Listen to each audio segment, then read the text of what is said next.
Thank you very much. Before we begin, I want to provide a brief report on the unprecedented success our country has been witnessing in recent weeks. Since even before the election, we've been making extraordinary progress. The American people gave us a clear mandate to save our country, and we won all 7 swing states by large margins, historic. Very importantly, we won the popular vote by millions and millions of votes. Also, all 50 states, as you know, shifted toward the Republican Party, and that's never happened before. All 50, every single one of them. In our first week in office, we set records, taking over 350 executive actions. That's not been done before. And it has reportedly been the single most effective opening week of any presidency in history. And we want to keep it that way. We want to keep it going.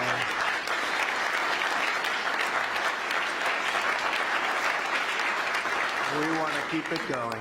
We've broken from decades of failed Washington policies and restored common sense and sanity to our government.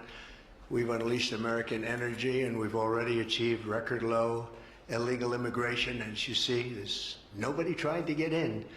And that's what we've been waiting for a long time, and gotten woke ideologies out of our government and out of our military.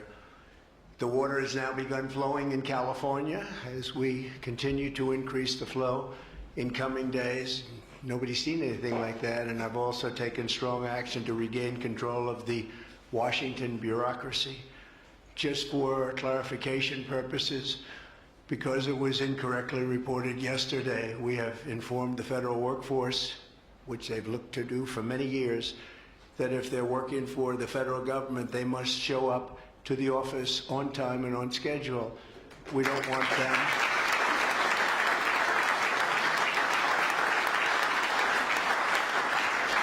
We don't want them to work from home because, as everyone knows, most of the time they're not working, they're not very productive, and it's unfair to the millions of people in the United States who are in fact working hard from job sites and not from their home. As federal employees, they must meet a high standard. They're representing our government, they're representing our country.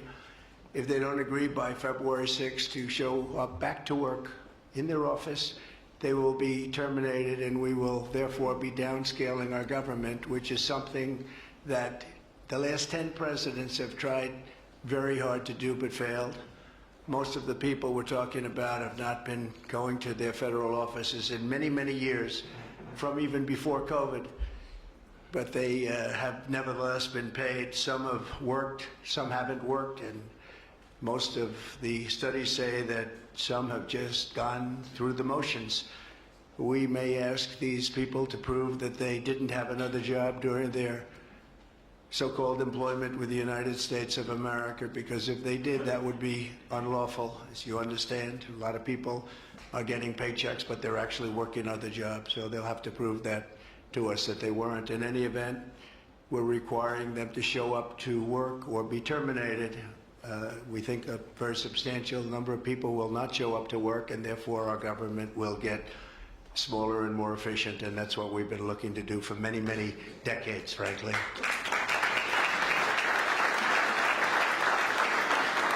Thank you. In addition, there was a short-term pause or funding freeze on certain discretionary spending payments, such as government grants, only for us to quickly look at the scams, dishonesty, waste, and abuse that's taken place in our government for too long.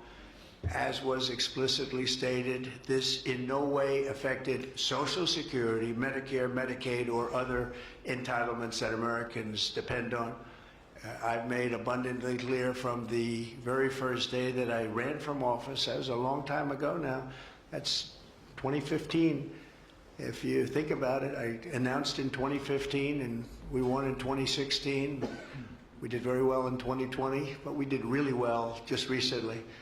And I'm restating right now to correct any confusion that the media has purposely and somehow, for whatever reason, created Social Security, Medicare, Medicaid have not been affected by any action we're taking in any way, shape, or form. We are merely looking at parts of the big bureaucracy where there has been tremendous waste and fraud and abuse. In that process, we identified and stopped $50 million being sent to Gaza to buy condoms for Hamas. 50 million. And you know what's happened to them? They've used them as a method of making bombs. How about that? We stopped an attempt to make an illicit payment for illegal alien resettlement. We canceled $181 million in DEI training contracts. This is just for the training of people in DEI, which has been terminated and completely terminated. And we paused $1.7 billion in unauthorized payments to foreign organizations, including stopping more than $40 million that was on its way out the door to the very corrupt World Health Organization, which has not done its job and not done it properly. We also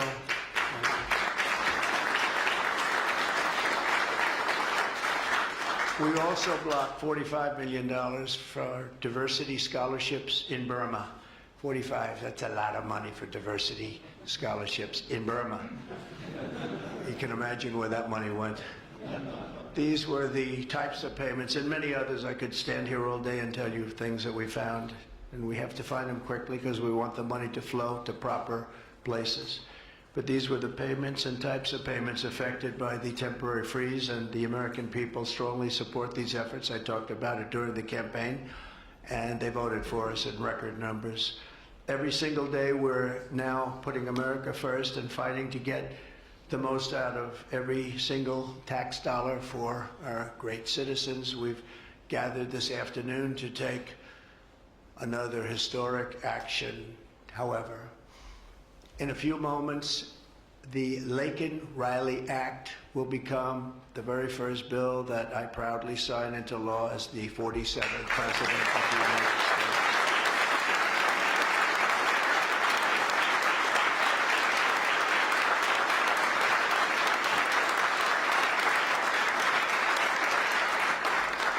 Laken was a brilliant and beautiful 22-year-old nursing student from Georgia, the best in her class. She was always the best. They would say, Laken, how do you do this? And what do you do? They were always asking her questions. She was respected by everybody, even her teachers. They respected her so much. From the time she was in first grade, Laken knew she wanted to spend her time caring for others. That's what she did. To her friends and classmates, she was a light of warmth and kindness in every single room. To her parents and family, she was everything in the world. They've had a miserable period of time.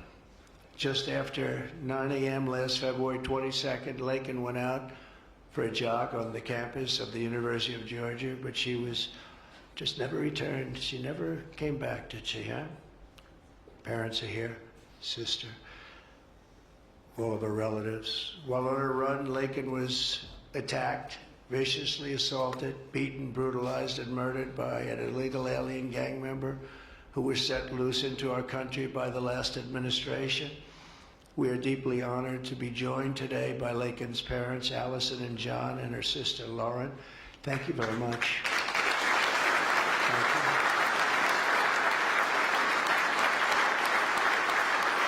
So sad. We were together right after that happened, and it's a tremendous tribute to your daughter, what's taking place today. That's all I can say, but it's so sad we have to be doing it at all. Thank you very much for being here. To Laken's family, we will keep Laken's memory alive in our hearts forever, everyone's hearts. With today's action, her name will also live forever in the laws of our country, and this is a very important law. This is something that has brought Democrats and Republicans together. That's not easy to do. Laken did it. Laken did it. America will never, ever forget Laken Hope Riley. The vicious criminal who murdered Precious Laken was an illegal alien member of the barbaric Venezuelan prison gang known as Tren de Aragua. He trespassed across our southern border in 2022, and was apprehended by Border Patrol, but under the cruel policies of the last administration, instead of being deported, as he should have been, he was released into the United States, as were millions of other people, many of them very dangerous people. And you see what we're doing, we're getting them the hell out of here.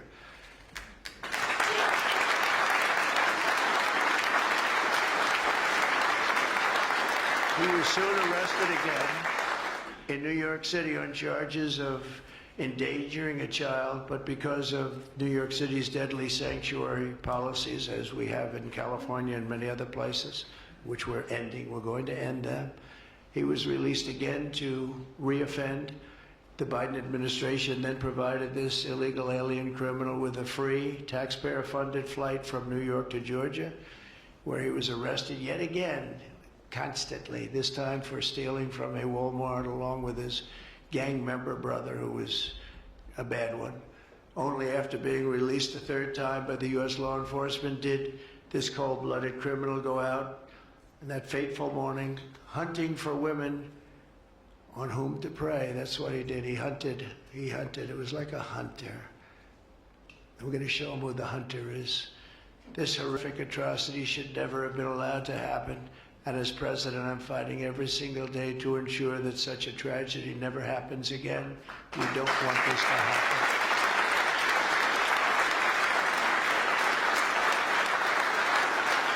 And under the law, thank you. Under the law I'm signing today, the Department of Homeland Security will be required to detain all illegal aliens who have been arrested for theft, burglary, larceny, shoplifting, assaulting a police officer, murder, or any crime that results in death or serious injury. In addition, for the first time ever, this act gives state governments the ability to sue the federal government for immediate injunctive relief if any future administration ever again refuses to enforce the immigration laws of the United States, like happened for 4 long years.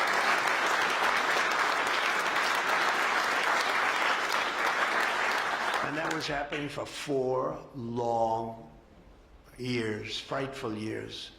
Amazing. You'd say, how can people do this? How can they allow this to happen? How can they allow criminals to pour into our country and then try and defend it? And they're still trying to defend it, but they can't. That's why I'm here instead of somebody else, actually. It's the biggest reason. I believe it's the single biggest reason. Inflation was horrible. Many things were horrible during that administration. When you look at what took place in Afghanistan, the way they got out, not that they got out, but the way, so many things were horrible. But to me, this was the worst of all. It's a landmark law that we're doing today. It's going to save countless innocent American lives. I want to thank every House Republican, every Senate Republican, as well as the 12 Senate Democrats and the 48 House Democrats who voted to pass this vitally important bill, and many of them are with us today, and I really do appreciate it. And I very much especially appreciate the bipartisan support. The Democrats, really a big percentage of them came through, and plenty of them wanted to. They probably felt they couldn't, but they really wanted to. That they don't understand that would have made them a lot more popular, would have made them a lot better with their people. The ones that didn't are going to be, they're going to be sorry, because the people are not going to forget that they wouldn't sign. This is a perfect, incredible tribute to an unbelievable young lady.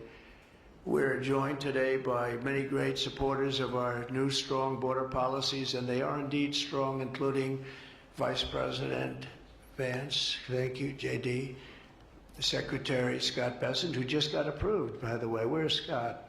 He just got approved. Scott, I'm very impressed. Got a lot of Democrat votes. Yeah. He got a lot of Democrat votes. That's great. I don't know, is that a good thing or a bad thing?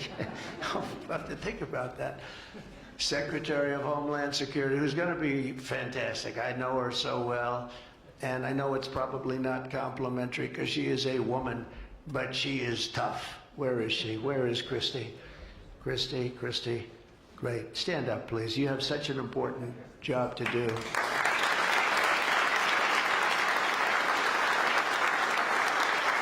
Really great. Thank you very much. And don't let that look fool you. That look is She's tough, and she cannot stand that she's having to sit here and even listen to this today.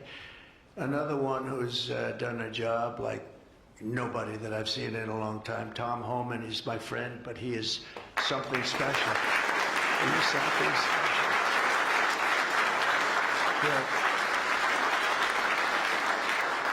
And Tom and Christy, the numbers are unbelievable. What's happened? It's like just shut down. Nobody thought that was even possible. It's just shut down. They showed an area that a year ago had thousands and thousands of people rushing into our country. And today there was nobody there. It was like a beautiful sight. And also Senate Majority Whip John Barrasso. Great guy. Great guy. Thank you, John. And I also want to thank the bill sponsors, Senator Katie Britt. Katie, thank you, Katie.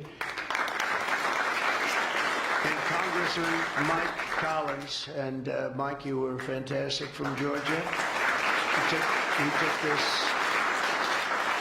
He loves this state, and he took this very personally. So it's thank you very much, Mike. As well as Senate Judiciary Committee Chairman Chuck Grassley. Chuck is here someplace. Chuck, thank you very much. You look great. And House Judiciary Committee Chairman Jim Jordan, who's a special guy, special man. And House Homeland Security Committee Chairman Mark Green. Thank you very much. Thank you, Mark. And we have many other congressmen and senators, but I'm not going to introduce because this is about your daughter. This is about something that's so important, and we're going to just go along. Thank you also. We have to say Burt Jones is in the room, and Burt is your lieutenant governor, and he was on this like you wouldn't believe. Thank you very much. I see you sitting there. Thank you very much.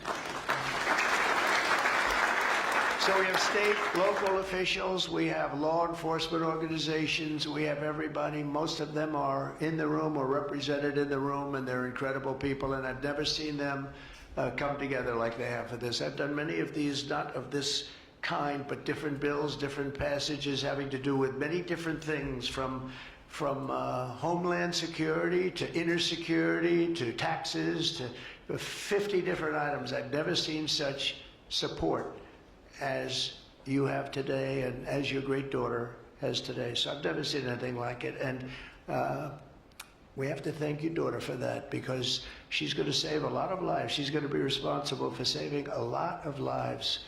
So I'd like to just say to the Angel families, I've been with them and they've been with me from 2015 when I first got this crazy idea in my head to run for president because we could do better as a country. I want to thank so many of the people that are here that have been the angel moms, and we call them angel moms, but they're angel families, fathers and sons and daughters, but they've suffered tremendously like you have for no reason whatsoever. I want to thank Alexis Nungari, the mother of 12-year-old Jocelyn Nungari, murdered last summer by 2 illegal alien gang members released into the United States by Joe Biden's open border stupid policies.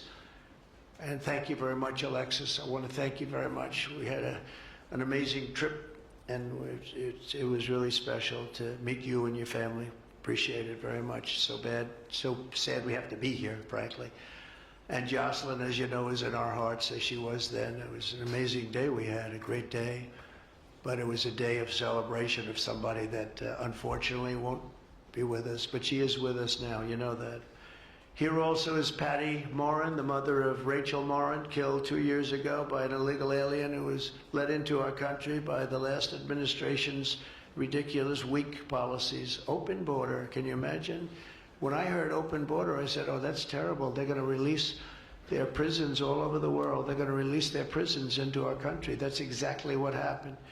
Patty is joined by Rachel's brother, Michael, Rachel's daughter, Clementine, and sister-in-law, Shannon. Thank you all for being here. We appreciate it very much. Thank you very much. Thank you.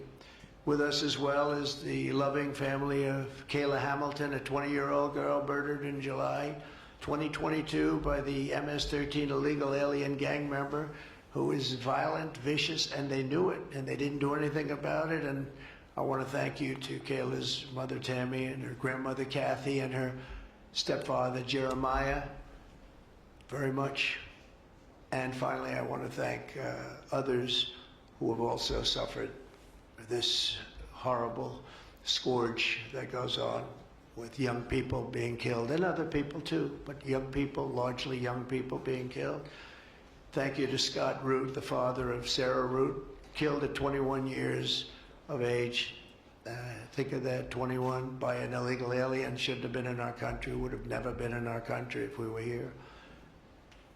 What a sad thing. To each of these angel families, we love you and we stand in awe of your courage and your strength. It's the toughest thing anybody has to go through. Many of the angel families here today were betrayed by the last administration and with its heartless and foolish and really very, very arrogant and very, very dumb policies. Policies that aren't even believable when you talk about common sense. I say we're the party of common sense, but the Democrats also, they have plenty of common sense, and that's why so many are here today and so many supported what we're doing. The very government that was supposed to protect their daughters instead opened our borders and transported the world's most dangerous criminals straight into their communities. They came from prisons and jails and insane asylums and mental institutions from all over the world, not just South America. People think South America. They come from all over the world. They come from every continent. And they came here by plane, and they were loaded onto buses, and they were driven right up to our border, and they drove right through the border, and nobody even said a word to them. And in those buses and those cars and those trucks were some of the meanest criminals anywhere in the world. As of last September, 425,000 illegal alien criminals were roaming free, including 13,099 convicted illegal alien murderers, of which about almost 50% killed more than one person, and they were roaming all over the country in our farms, in our cities. Under the Trump administration, we're moving with urgency and speed to get these vicious and violent criminals the hell out of our country and to restore law and order to our suburbs, our cities, and our towns. And we're going to do it with Tom and with Christy and with all of the people that are working so hard on this.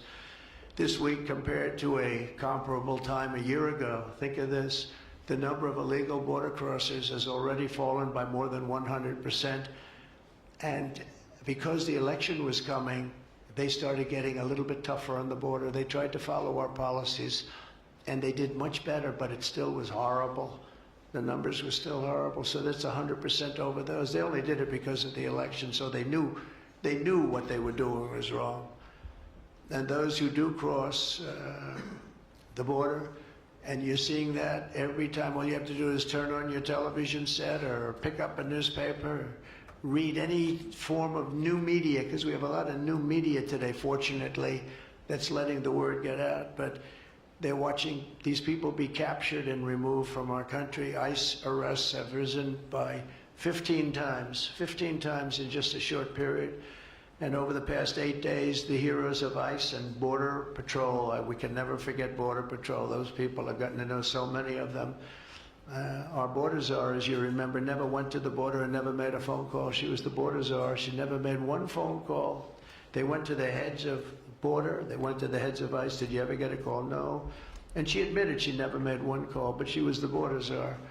And that's exactly what our border was all about. The heroes of ICE have arrested thousands and thousands of illegal alien criminals, including hundreds of gang members, traffickers, child predators, terrorists, and murderers. For the first time in history, we're loading dangerous and illegal aliens into military aircraft and flying them back to the places from which they came. You probably read about Colombia 2 days ago. They said, no, we're not taking them. I said, we're going to take them. You're going to take them. You're going to like it, too. You're going to take them.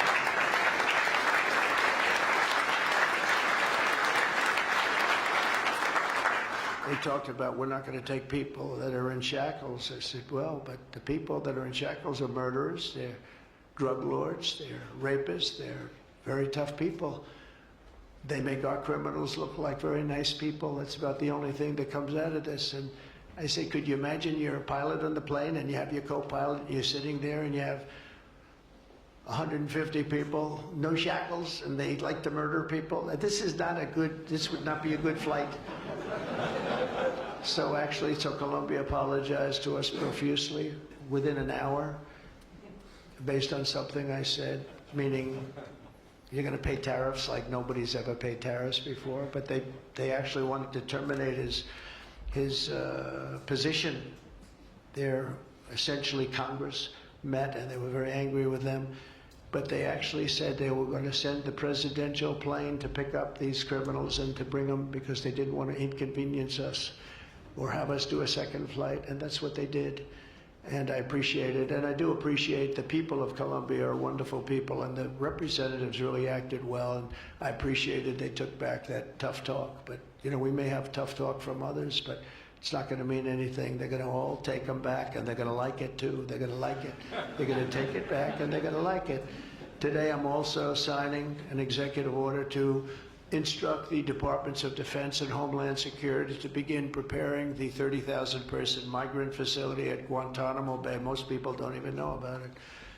We have 30,000 beds in Guantanamo to detain the worst criminal illegal aliens threatening the American people. Some of them are so bad we don't even trust the countries to hold them because we don't want them coming back, so we're going to send them out to Guantanamo. This will double our capacity immediately, right? And tough. That's a tough place to get out of. Today's signings bring us one step closer to eradicating the scourge of migrant crime in our communities once and for all. And it was just it's just an unforced error that we even have to be doing this. Now we need Congress to provide full funding for the complete and total restoration of our sovereign borders, as well as financial support to remove record numbers of illegal aliens. And these are illegal alien killers, criminals at levels that nobody's ever seen before. And you would have known that, and you were there when I said it. I said everybody that's bad is going to be thrown. If you look at Venezuela, Venezuela's crime is down 77% because they've taken their gang members, their prisoners, their drug dealers, their drug lords. They've shipped them all into the United States. Many other countries, their crime is way down, and our crime is not doing well. But we're going to have it do really well very soon, and we're shipping all these people back where they came from. And now, before I sign the Laken-Riley Act into law, I would like to ask Laken's really incredible mother, who I've gotten to know. A very sad day I got to know her. But this is an amazing tribute to an amazing young person. And if you could come up, Allison, and say a few words, that would be great. Thank you very much.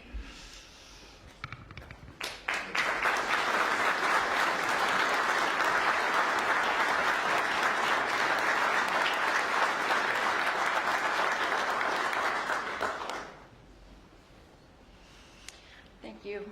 Thank you, Trump. We would like to thank Senator Katie Britt for her diligent bipartisan work to get this bill through the Senate. We'd also like to thank Congressman Mike Collins for his unwavering passion and for leading on the Laken-Riley Act from the start. Our family will forever be grateful for the prayers of the people across our nation and for helping to get this legislation into law. We also want to thank President Trump for the promises he made to us. He said he would secure our borders and that he would never forget about Laken. And he hasn't. He's a man of his word. We trust that he will fight for the American people. Most importantly, I want to thank our Lord and Savior, Jesus Christ, because without his sacrifices, Laken's story would have ended on that horrific day that she was taken from us. But because of him, we can continue living knowing that we will see Laken again. There's no amount of change that will ever bring back our precious Laken. Our hope moving forward is that her life saves lives. We're so thankful that her passion for helping others and her legacy for doing good in the name of Jesus Christ will carry on. Thank you.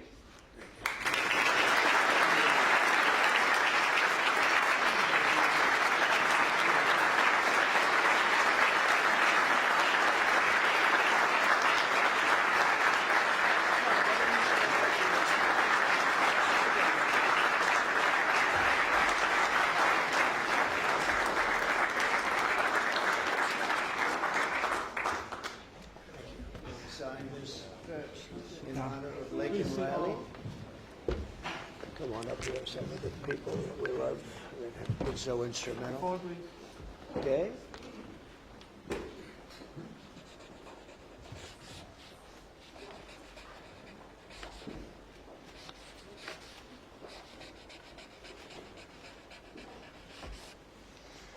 Okay.